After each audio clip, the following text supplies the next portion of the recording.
1, 2, 3, and action!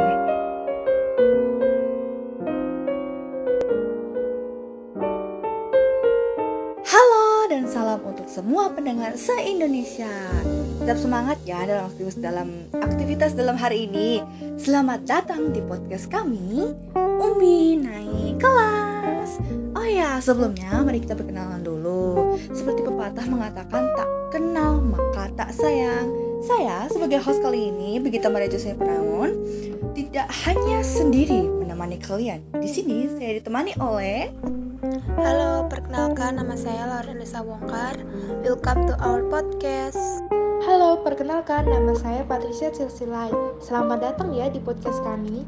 Halo semuanya, nama saya Cintanya dari kelompok 1.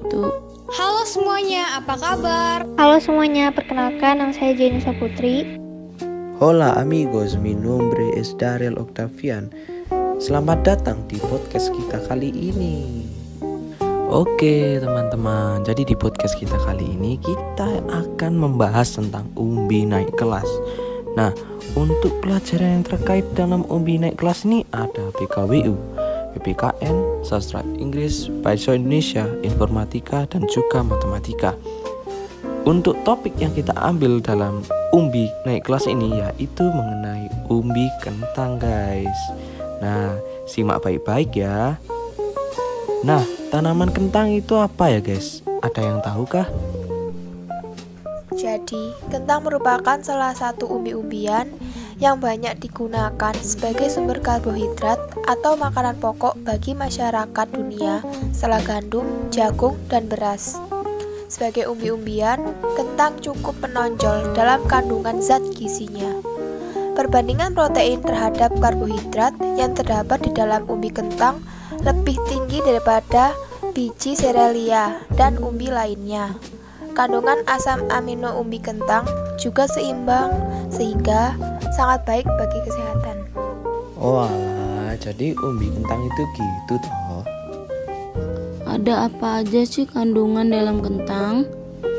Potatoes contains such as energy, protein, fat, carbohydrates, calcium, phosphorus, fiber, iron, vitamin B1, vitamin B2, vitamin C, and niacin present in potatoes. Iya, kalau boleh tahu, kentang itu bisa diolah menjadi apa aja ya? Aku penasaran nih. There's a lot of meals we can make from potatoes. For example, potato donuts that favored by young people today. Wah, menarik. Emang cara buatnya gimana sih? Nih, yang belum tahu, simak resepnya ya. Okay, first we must prepare the ingredients such as flour, egg yolk, milk, butter, sugar, salt, and instant yeast. Nah, penasaran sama lanjutannya nggak? Kalau penasaran, kalian simak terus ya penjelasan yang akan dijelaskan oleh teman saya yang satu ini. Ku lanjutkan ya. Okay. Nah, first, masukkan tepung terigu, gula pasir, ragi instan, lalu diaduk sampai tercampur rata. Secondly, masukkan kentang, kuning telur, dan masukkan susu cair sedikit demi sedikit. Thirdly, kalau sudah setengah rata, kemudian masukkan margarin dan garam. Aduk hingga bahan tercampur rata. Fourthly, taburkan sedikit tepung di meja lalu uleni adonan hingga tercampur rata. Fifthly, bagi adonan menjadi beberapa bagian kecil dan bentuk adonan menjadi bulat, lalu adonan disimpan di atas loyang yang sudah ditaburi tepung supaya tidak lengket. Sixthly, tutup adonan dengan kain dan istirahatkan selama kurang lebih 25 menit. Setelah adonan mengembang, pipihkan adonan. Seventhly, buat lubang di adonan menggunakan cetakan yang sudah ditaburi tepung. Lalu, adonan ditutup lagi menggunakan kain dan istirahatkan selama kurang lebih 20 menit. Eighthly, goreng donat dengan api kecil. Oh iya, dan juga jangan terlalu sering dibolak-balik ya, agar donat tidak terlalu menyerap minyak. And the last one, hidangan sudah jadi dan siap disajikan. Oh iya guys, apa sih kaitannya umbi kentang ini dengan demokrasi Pancasila? Guys, kalian pernah dengar nggak sih tentang kisah petani kentang yang sukses? Namanya tuh Pak Ahmad. Jadi awalnya itu kan dia tuh kan kesulitan untuk membangun bisnis. Tapi dia tuh saking gigihnya ya Pak Ahmad ini, dia itu berkonsultasi kepada para ahli kentang. Jadi mereka tuh gotong royong gitulah, bekerja sama untuk mendapatkan hasil bagus. Nah setelah dia sudah itu, akhirnya dia tuh kan dapat panennya. Dan dia jual itu, dan harganya itu kesepakatan bersama. Maka ini disebut dengan ekonomi Pancasila di Indonesia. Wow, jadi kentang ini bisa dijadikan lahan bisnis ya? Iya, hasil olahannya pun juga bisa dijadikan lahan bisnis loh. Contohnya saja, donat kentang ini bisa diperjualbelikan di khalayak umum.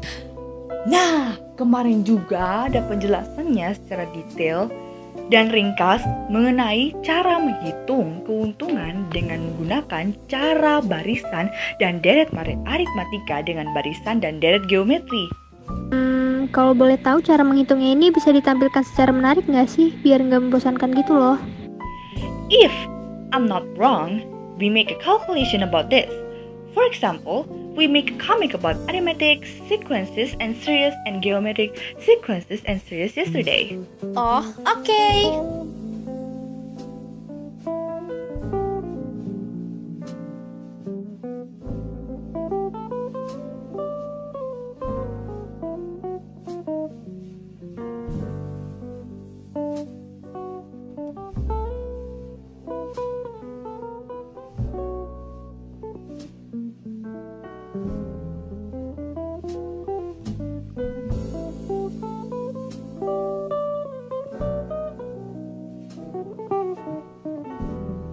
So amazing, isn't it? Ih, Git, keren banget deh gambar kamu. Kamu yang gambar kan? Oh iya dong. Gambar Gita memang the best lah. Oke teman-teman, cukup sampai di sini saja ya podcast kita kali ini. Terima kasih sudah menyimak podcast kita ini. Oh iya, maaf, podcast kali ini cukup enak ya dibahas ya, tapi kita harus berpisah dulu kali ini. Jadi kita akan bertemu lain waktu. Dan oh iya, jangan lupa like dan share video ini ya teman-teman. See you again in the next video. Bye bye.